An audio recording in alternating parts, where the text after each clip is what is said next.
పిత పుత్ర పవిత్రాత్మ నామమున ఆమేన్. దీనాత్మలు ధన్యులు, దైవరాజ్యము వారిది. మత్తయి శుభవార్త 5వ అధ్యాయంలో ఈ వాక్యము మనందరికీ కూడా సెలవిస్తుంది. క్రీస్తునాథుని యందు ప్రియమైన సహోదరి సహోదరులరా, ఈరోజు తల్లి అయిన తిరుసభ 5వ సామాన్య ఆదివారాన్ని కొనియాడుతూ ఉన్నది.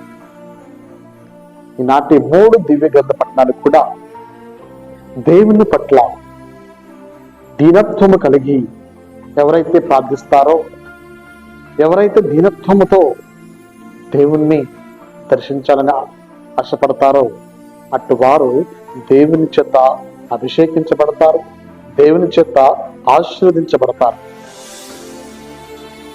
కనుక ఈరోజు మొదటి పట్టణంలో మనం చూసినట్లయితే, ప్రియ సహోదరి సహోదరులరా, ఏషియా ప్రవక్త క్రీస్తు పూర్వము 8వ శతాబ్దానికి చెందినటువంటి సాధారణమైనటువంటి వ్యక్తి ఈ ఏషియా.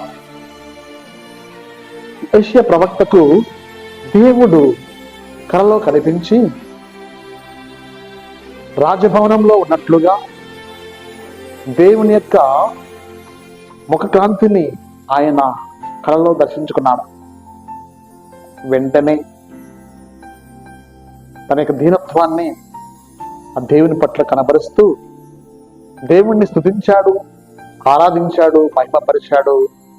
ఇంకా చెప్పాలంటే దేవుణ్ణి ఆయన తన సొంత మాటల్లో మరి ఒక గ్రంథాన్ని ఆయన రాయగలిగాడు. ఆ అనుభూతిని ఏషియా ప్రవక్త పొందుకుని ఉన్నాడు వ్యక్తిగతంగా. ప్రభువా, దేవా, నీ దర్శనము నాకు చాలయ్యా అని ఏషియా ప్రవక్త తన యొక్క దీనత్వాన్ని, తన యొక్క విశ్వాసాన్ని ఆయన కనబరుస్తూ ఉన్నాడు ఇక్కడ. అదేవిధంగా ఈరోజు 2వ పట్టణం పునీత పౌలు కొరింథీయులకు రాసిన మొదటి లేఖల్లో 15వ అధ్యాయంలో మనం చూస్తున్నట్లయితే, సౌలును పౌలుగా మార్చినటువంటి విధానము చాలా కొత్తగా కనిపిస్తుంది. సౌలుగా ఉన్నటువంటి ఆ వ్యక్తి క్రైస్తవులను హింసించడంలోనూ, క్రీస్తు పేరు విన్నా, క్రీస్తు అనుసరిస్తున్నటువంటి ఎవరిని చూసినా తన రక్తము మరి మరలుతూ ఉండేది.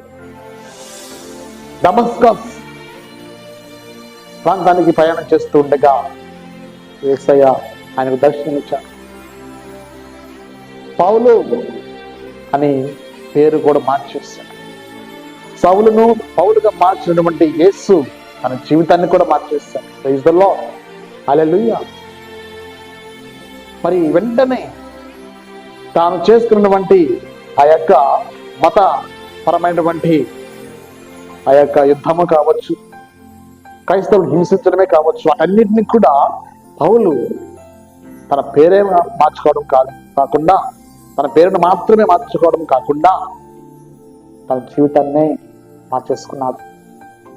యేసయ్య ముందు సాగిలు పడిపోయాడు. తన విశ్వాసముతో, భక్తితో మరి ఎన్నో శ్రమలు వచ్చినాను, జైల్లో పెట్టినప్పటికీ, ఆయన బందీగా మరి బంధించినప్పటికీ కూడా రాస్తూ ఉన్నాడు. క్రీస్తు గురించి లేఖనాలు రాస్తున్నాడు. రోమిలకు రాసిన లేఖ, కొరింథీయులకు రాసిన లేఖ, ఫిలిప్పీలకు రాసిన లేఖ, ఈ విధంగా లేఖలు తర్వాత లేఖలు రాస్తూ క్రీస్తుకు బానిసైపోయాడు. ఒక్కసారి క్రీస్తును ఎవరైతే రుచి చూస్తారో అటు వారికి ఇంకా ఏది కనపడదంట. ఆ విధంగా పౌలుకి ఎవ్వరు కనపడలేదు, ఒక క్రీస్తు తప్ప. కాబట్టి కొరింథీయులకు రాసిన మొదటి లేఖలో మనం చూస్తున్నట్లయితే, శిష్యులందరిలో అత్యల్పుడను అని తనను తాను తగ్గించుకుని దీనత్వాన్ని కనబరుచుకున్నాడు మన ఈ పౌలు. పౌలు గారి జీవితాన్ని ఒకసారి పరిశీలించినట్లయితే, ప్రియమైన సహోదరి సహోదరులారా, క్రీస్తుకు దాసోహం అయిపోయాడంటే, క్రీస్తును చూడాలన్నా, క్రీస్తును దర్శించాలన్నా, క్రీస్తు గురించి ప్రకటించాలన్నా ఎప్పుడు ఎక్కడ ఎవరికి భయపడలేదు. తన ప్రాణం సైతము ప్రభు కోసం దారపోసాడు. ప్రైజ్ ది లార్డ్, హల్లెలూయా. అలాంటి దీనత్వము, అలాంటి అపటిష్టమైనటువంటి విశ్వాసము ప్రతి క్రైస్తవునికి ఉండాలని ఈనాటి వాక్యం సెలవిస్తుంది. చివరిగా సువిశేష పట్నాన్ని ధ్యానం చేసినట్లయితే పేతురు మొదటి నుంచి కొడుతున్న వృత్తి చేపలు పట్టడం. చేపలు పట్టడంలో మరి ఎక్కువగా తాను ఎక్స్పర్ట్ అయ్యాడు. కానీ ఒకరోజు, అన్ని రోజులు మనవి కాదు కదా, ఆ విధంగా ఒకరోజు ఉదయం నుంచి చీకటి పడేంత వరకు ఆయన ప్రయత్నం చేశాడు. ఒక చేప పడలేదు. వెంటనే క్రీస్తు వచ్చాడు, క్రీస్తుని దర్శించుకున్నాడు, క్రీస్తు చెప్పిన మాట విన్నాడు. ఇదిగో పేతురు, సముద్రం లోపలికి వెళ్ళి నేను చెప్పిన చోట వలయ అన్నప్పుడు ఆ యేసయ్య మాట విన్నాడు, అంగీకరించాడు, విధేయత చూపించాడు, నమ్మకం ఉంచాడు. వెంటనే ఆ యొక్క వల చినిగిపోయేంతగా సమృద్ధిగా ఆ చేపలు దేవునికి ఆశీర్వాదాలు పొందుకున్నాడు. Praise the lord, hallelujah, hallelujah.